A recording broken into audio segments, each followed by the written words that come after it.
Hay un tema que este país no puede cerrar así tan fácil, que es el del caso de los niños de las Malvinas, ¿no? Y se vuelve un tema de actualidad y creo que no podríamos tampoco dejar que pase desapercibido este caso hasta que no se haga justicia o hasta que se haga justicia y hasta que las familias consigan eh, una suerte de reparación por todo el daño que les provocaron, una vez que además una justicia que sea lo suficientemente transparente, que sea lo suficientemente técnica, determine cuáles fueron los hechos que ocurrieron aquel 8 de diciembre y las horas y días posteriores a esa fecha. Es indispensable que este país, que ha dejado otros casos igualmente dolorosos y graves, que tienen que ver obviamente también con violaciones de los derechos humanos en la impunidad, como es el caso de los hermanos Restrepo, que ocurrió en manos de agentes de la Policía Nacional, haga lo posible ese Estado, el Estado ecuatoriano, que, insisto, a pesar de ciertos esfuerzos, que fueron esfuerzos aislados además, ¿no? Durante los gobiernos de Borja, durante el gobierno de Correa, de tratar de saber la verdad en torno al caso de los hermanos Restrepo, finalmente es un caso y una herida que en este país no se va a cerrar nunca y que va a permanecer abierta por siempre, y más todavía después del deceso de don Pedro, ¿no? Nos queda todavía María Fernanda y su familia, por supuesto, y la justicia algún rato tendrá que darle alguna respuesta a María Fernanda, a una querida amiga además a quien apreciamos y queremos profundamente, no solo en lo personal, sino todos quienes forman parte de este medio de comunicación, que estuvo acompañando además del evento del fin de semana, ¿no? Que se llevó adelante en la ciudad de Quito, en la Casa de la Cultura, un concierto con la presencia de varios artistas muy destacados de este país que han estado siempre acompañando causas como la de la familia Restrepo y causas que tienen que ver con la defensa de los derechos humanos, como es el caso de estas familias de las Malvinas que ahora están exigiendo y reclamando justicia para saber qué fue en realidad lo que pasó con esos 4 niños y que se establezcan, insisto una vez más, a través de todos los procesos investigativos que se deban llevar adelante, los niveles y grados de responsabilidad con precisión, para que además los responsables de todo lo sucedido aquel 8 de diciembre y los días posteriores u horas posteriores, pues asuman justamente esa responsabilidad de la que estamos hablando.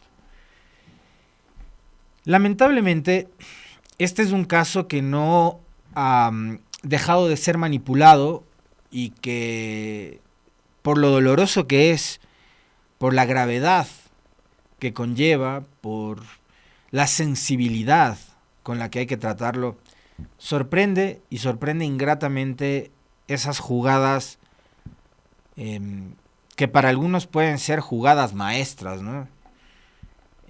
Que tienen que ver con la publicación de videos en redes sociales, supuestamente de videos de las cámaras de seguridad de aquel 8 de diciembre en los momentos previos, supuestamente, a la detención de estos 4 niños, ¿no? Que además entendemos por una nota que leíamos hace algunos días atrás, un reportaje, que no eran solo 4 los que estaban en grupo, ¿no? Que eran al menos 11 niños, y ventajosamente los otros 7 corrieron con mejor suerte que Steven, que Saúl, que Nehemías y que Josué, que lamentablemente al día de hoy sabemos que fueron retenidos, secuestrados, desaparecidos forzosamente, además de eso dice una sentencia judicial, y posteriormente calcinados, o sea, tratados con una crueldad que habla de unos niveles de inhumanidad totalmente brutales, ¿no? Y lo que se conoce de momento es que en ese momento de la detención de estos 4 niños participaron 16 militares, que son los que hoy están detenidos y son parte de esta investigación. Lo que se sabe es eso, que en la detención de los chicos participaron 16 militares, que nunca cumplieron con ningún tipo de procedimiento tal y como establece la ley, la Constitución, etcétera. Eso también creo que es un hecho absolutamente puntual y certero dentro de este caso, ¿no?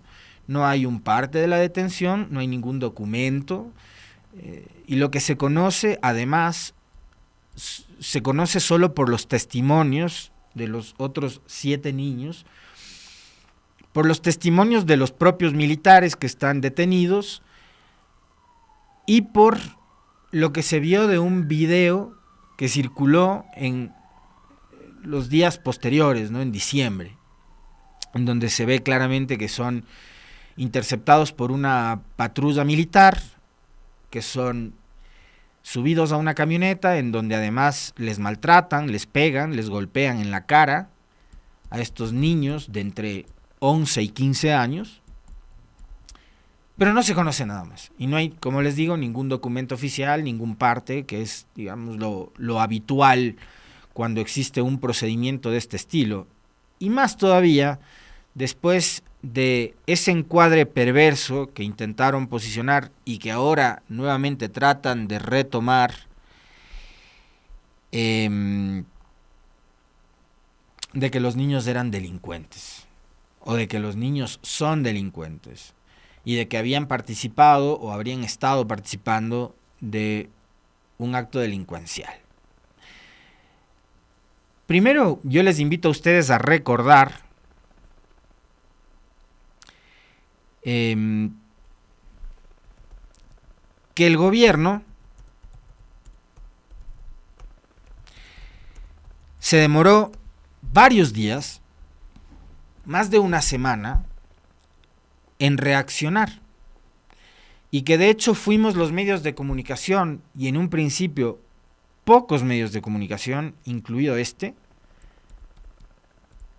los que empezamos a levantar la voz y a exigir por respuestas de parte del Estado y del gobierno, una vez que los padres empezaron a presionar por saber del paradero de sus hijos. Entonces, más de una semana después de la desaparición de los chicos, es que llega una primera reacción por parte del Estado ecuatoriano. Y en aquella aparición del bloque de seguridad y de este señor Lofredo, que increíblemente contra todo pronóstico además sigue siendo el ministro de Defensa de este país, responsabilizaba a grupos del crimen organizado de la desaparición de los niños. Porque además, para llegar a lo que ha sucedido en las últimas horas, que es la revelación de un nuevo video que salió quién sabe de dónde y que lo han circulado el abogado de los 16 militares y periodistas que ya son, o que dicen ser periodistas, y que ya son conocidos por todas y todos ustedes, que ya saben cuál es su forma de proceder, saben a qué intereses obedecen o a qué tipo de intereses se deben. Creo que sí hay que recordar cómo empezó a conocerse este caso.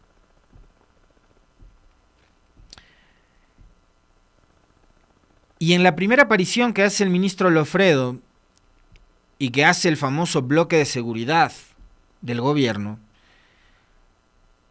responsabilizan a grupos de crimen organizado de la desaparición y del secuestro de los niños. Después aparece el video en el que se ve claramente que los niños son retenidos o detenidos e interceptados por una patrulla militar.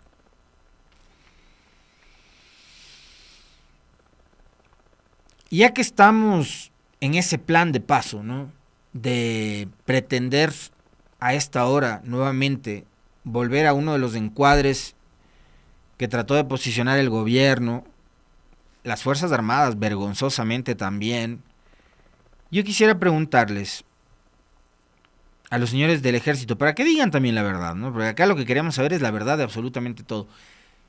¿Qué era lo que estaban transportando a las aduanas? de quién era la mercancía que estaban resguardando o custodiando, a quién pertenecía o de quién era el vehículo, a quién le estaban haciendo el favor, obedecía eso a una orden superior militar o aquel patrullaje que acompañaba a determinado vehículo, etcétera, a las aduanas, llegó a través de la orden de un civil, de una autoridad política. Yo creo que si estamos en ese afán de saber la verdad, yo creo que deberíamos saber la verdad de absolutamente todo. Entre otras cosas, de a quién estaban custodiando y qué estaban custodiando y por orden de quién.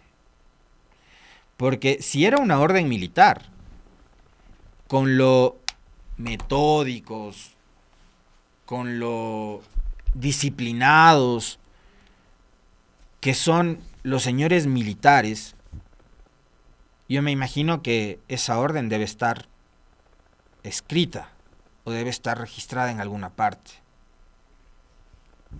Enséñennos la orden. Algún comandante, algún general, debe haber dado la orden. No sé, en ese vehículo se está transitando mercancía de tal valor, de tal empresa, nos ha pedido o le ha pedido al Ministerio de Defensa o al Ministerio del Interior, lo que sea, custodia para llegar a las aduanas sin que la mercancía sea contaminada. Podían haber sido, no sé, si me ocurre, bananas, por ejemplo, o cualquier otra cosa. Pero si la orden la dio un militar, repito, con lo metódicos que son y con lo cuidadosos que son los militares, esa orden debe estar escrita. Y si no, digan quién dio la orden. Por un lado.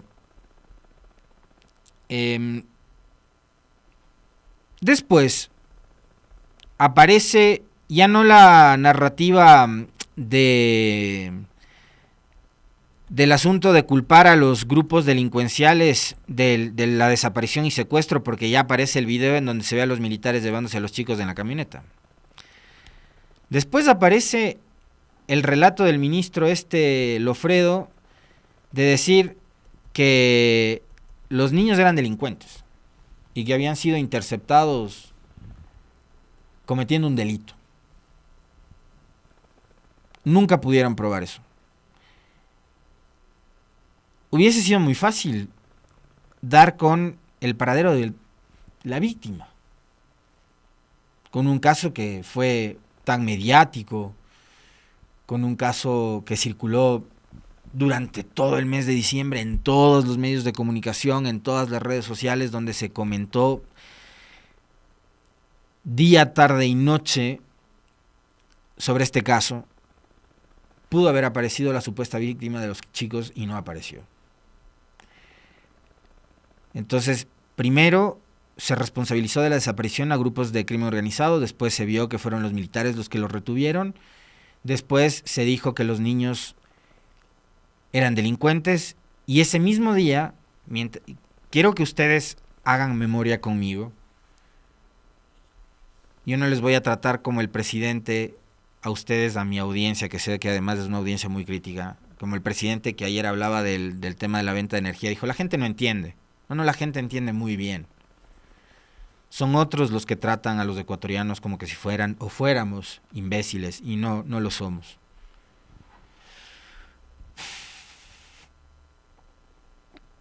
Ese mismo día en que Lofredo, en una entrevista radial, decía que los niños eran delincuentes que habían participado en un robo, el presidente estaba simultáneamente en otra entrevista, como para que se den cuenta el nivel de descoordinación, el nivel de improvisación de un gobierno que no pega una, que no atina una en nada además. Y acá estamos hablando de un caso que costó 4 vidas a este país, nada más y nada menos, ¿no? Podríamos hablar de los apagones de 3 meses durante 14 horas, de muchas cosas podríamos hablar. Del caso de la vicepresidenta, que lo voy a conectar al final con esto, pero aquí estamos hablando de un caso que nos costó 4 vidas y 4 vidas de 4 niños. Entonces, mientras el ministro de Defensa decía en una radio que los chicos eran delincuentes, el presidente estaba en otra radio diciendo que iba a pedir que se los declare héroes nacionales. Y les recuerdo algo que yo dije en ese momento, y de lo cual por supuesto me hice cargo en ese entonces, y nuevamente me hago cargo ahora, porque ya se les conoce además a este tipo de políticos que piensan que con alguna dádiva o con alguna condecoración se puede compensar o se puede cubrir o tapar todo el desastre que van provocando, sus errores y su improvisación. Entonces el presidente en esa entrevista radial, mientras el ministro les trataba de delincuentes a los 4 niños, el presidente decía: les voy a declarar héroes nacionales, voy a proponer que se les declare héroes nacionales. En ese momento los niños todavía estaban en condición de desaparecidos. Y yo les dije: esos chicos ya no tienen vida. Ya no están con vida. A esos chicos probablemente los desaparecieron de la faz de la tierra, y efectivamente eso fue lo que hicieron. Y el presidente se anticipó con tamaña declaración en ese momento, se anticipó a decirnos a los ecuatorianos lo que muchos temíamos en ese momento, de que los niños habían sido asesinados y que ya no estaban con vida. Y eso fue por antes del 20 de diciembre, mediados de diciembre.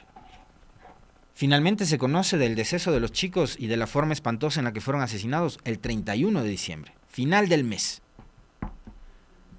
Eso quiere decir que durante la mitad del mes el gobierno le estuvo engañando a las familias, y para eso pregunto, ¿se prestó también la fiscalía y la justicia en este país? Yo no me voy a meter en la colada ni voy a hablar de que engañaron al país, engañaron a las familias.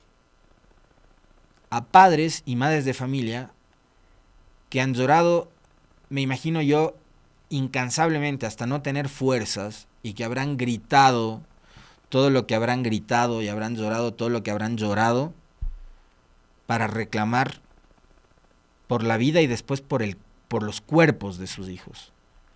Cuerpos que además fueron despedazados, porque recordarán ustedes que aquí también leímos uno de los testimonios de uno de los padres que dijo que reconoció a su hijo por los juanetes de los pies, porque el cuerpo estaba totalmente desmembrado y era prácticamente irreconocible el muchacho. Entonces fueron paulatinamente mintiendo y construyendo encuadres para pretender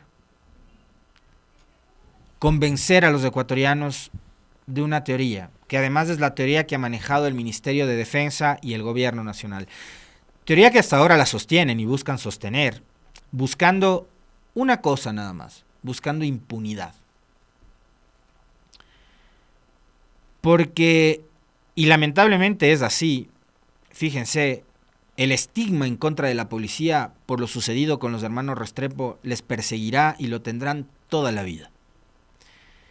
Y acá son 16 los militares que participaron en la detención arbitraria de estos niños, desaparición forzosa además después, y esa será también una cruz que las Fuerzas Armadas tendrán que cargar durante toda la vida, mientras no se determine y no se sepa la verdad con absoluta objetividad, transparencia e inteligencia, que yo dudo que tengan las actuales autoridades judiciales en este país, que se han prestado además para todos los juegos políticos de los últimos 3 gobiernos. Y a mí me pasa que, indistintamente de cuál haya sido el gobierno, cualquiera que éste sea, es muy complicado confiar en una justicia absolutamente politizada como la que tenemos. Y resulta que, para llegar a lo que pasa hoy en día, en el caso de las Malvinas, el abogado de los militares, este señor Jesús López, que creo yo que ya todos ustedes le conocen, saben cuáles son sus antecedentes, ha presentado un nuevo video para justificar la actuación de los militares. El abogado Jesús López recoge en medios de comunicación, esta es una nota de la web del medio de comunicación Ecuavisa. Jesús López, quien forma parte del equipo de juristas que defiende a los 16 militares procesados por el presunto delito de desaparición forzosa o forzada en el caso de las Malvinas, difundió este martes 18 de febrero un video que, según él, expone lo que estaban haciendo los 4 menores asesinados antes de ser detenidos por el grupo de uniformados. En la red social TikTok, el jurista dijo que los militares actuaron en presunto delito flagrante y no hay el parte. Explica que el video corresponde a las 20 horas con 31 minutos del domingo 8 de diciembre, 10 minutos antes de la detención de los 4 adolescentes. En las imágenes se observa que 2 personas salen desde abajo de un paso a desnivel sobre la avenida 25 de Julio. De acuerdo al abogado, se trata de 2 menores, de 2 de los menores que murieron después. Luego aparece un transeúnte al otro extremo de la calle mientras era perseguido por otro grupo. Instantes después se observa que un individuo patea al peatón y posteriormente retornan a esconderse debajo del puente. López agrega que no hay registros de los 10 minutos posteriores y que las siguientes imágenes corresponden a las 20 horas con 41 minutos, cuando una persona vestida de civil hace la entrega de otro de los ciudadanos a los señores militares, el mismo que es subido al balde de la camioneta. Un civil deteniendo a uno de los menores, que le entrega además a uno de los militares, ¿no? ¿Será que estas personas permanecieron debajo del puente jugando fútbol durante 10 minutos hasta la llegada de los militares? Dice el abogado. La difusión de estas imágenes provocó la reacción del Comité Permanente de la Defensa de los Derechos Humanos, el organismo que defiende a los padres de los menores asesinados. Fernando Bastias, representante de esta institución, indica que el video no justifica la detención de los adolescentes. Fernando, en un tuit publicado en su cuenta, expresó su indignación por la divulgación de este video, diciendo: ¿cómo se cataloga una detención donde no existe parte bitácora que relate lo sucedido o donde ningún agente superior haya tomado conocimiento? Simple, dice Fernando. Y creo que acá no necesitamos ni ustedes ni yo ser abogados, yo no lo soy, pero me parece que es una obviedad. Pero Fernando nos está haciendo ver esa obviedad. Cuando no existe un parte bitácora en una detención, esa es una detención ilegal. Simple. Si esa detención, en este caso, es ilegal, resultó también en una posterior incomunicación, o si no se siguieron los procedimientos establecidos por la ley como liberar a la persona detenida sin informar sobre su paradero, no se excluye la detención ni la responsabilidad como agente estatal. ¿Cómo se cataloga esto? Después de que, además, les incomunicaron a los chicos, les trasladaron del lugar de donde fueron detenidos a kilómetros de distancia, los movilizaron a Taura, donde no hay una dependencia policial, a donde debían haberles llevado, si es que, como dicen, estaban en delito flagrante, para que sean los policías los que hagan el parte. Los llevaron a kilómetros de distancia de sus casas, de donde fueron detenidos, cerca de un cuartel militar. Eso es una desaparición forzada. Otra obviedad que nos hace ver, que nos ayuda a ver Fernando Bastias, es una desaparición forzada, y es así como la ha determinado la justicia de momento. Si con el mismo ímpetu que hacen TikToks, como el de este abogado López, formularan argumentos jurídicos, darían menos pena, es lo que dice el abogado Fernando Bastias. Y yo quiero compartirles 2 mensajes de colegas periodistas a propósito de este tema. La una es Blanca Moncada, que a propósito de la publicación de este video filtrado ayer, justo ayer, un día antes de una de las audiencias del caso de las Malvinas, decía Blanca Moncada del portal digital La Defensa: a uno de los niños de las Malvinas lo entregaron sin la cabeza pegada al cuerpo, a otro con su cuerpo a la mitad. Hay que conocer esta historia a fondo antes de publicar lo que los militares quieren oír de la historia. Hay que esperar que la Fiscalía recabe todos los testimonios, que al fin se realice la reconstrucción de los hechos pospuesta por 2 ocasiones, que le expliquen al país por qué los llevaron a Taura. Es también una pregunta bastante obvia la que nos formula y se formula Blanca. Y diablos, hay que escuchar por un momento, solo por un momento, el desesperado llanto de sus padres que simplemente no entienden qué pasó. Respeto eterno a las familias de los 4 niños de Guayaquil. Les filtro otro video, uno que sí importa, uno que clama justicia, y postea un video donde están los padres de los chicos con sus fotografías, con un mensaje que dice: ni perdón ni olvido, orando. Les comparto otro tuit de la periodista Gelitza Robles a propósito del video filtrado por el abogado López y por varios otros periodistas, que todos ustedes y nosotros los conocemos muy bien quiénes son y a qué intereses obedecen. Se cambiaron de ropa los niños. En el video que presentó el abogado de los militares, las personas aparecen con ropa distinta a la del video en que los militares se llevan a los niños de las Malvinas. Muy sencillo ver. Las cámaras además no son en blanco y negro, son cámaras a color. Y no coincide la ropa de los chicos que fueron subidos a la camioneta y ese video que se filtró en diciembre anterior con el video que filtraron ayer. Otra mentira para posicionar un mensaje que justifique la desaparición. Eso es lo que están tratando de hacer. Tratando de justificar la intervención de los militares, tratando de justificar la desaparición de 4 niños, tratando de justificar el hecho de que agentes estatales, agentes de seguridad del Estado no supieron cómo proceder, no cumplieron con lo que dice la ley, los procedimientos al momento de una detención, más señalando todavía lo que señalan ellos de que fue una detención en delito flagrante. No hicieron lo que correspondía, no actuaron como agentes estatales, actuaron como todo lo contrario. Como todo lo contrario. Yo no voy a decir actuaron como delincuentes, porque eso tendrá que determinarlo la justicia. Pero como agentes de seguridad del Estado no actuaron. Y lo que están logrando, lo que están buscando, con todo esto, con la filtración de videos que aparecen a última hora antes de las audiencias, es impunidad. Eso están buscando. Y de la sociedad depende de que lo consigan o no. Que hay que respaldar a la fuerza pública, al gobierno, cualquiera que éste sea, además, en la lucha contra el crimen organizado, contra la delincuencia y demás. En eso estamos de acuerdo. Pero no por defender la actuación de la fuerza pública en la lucha contra la corrupción y el narcotráfico, vamos a solapar o vamos a justificar la violación a los derechos humanos, y menos todavía cuando se trata de 4 menores de edad, de 4 niños. Así de simple.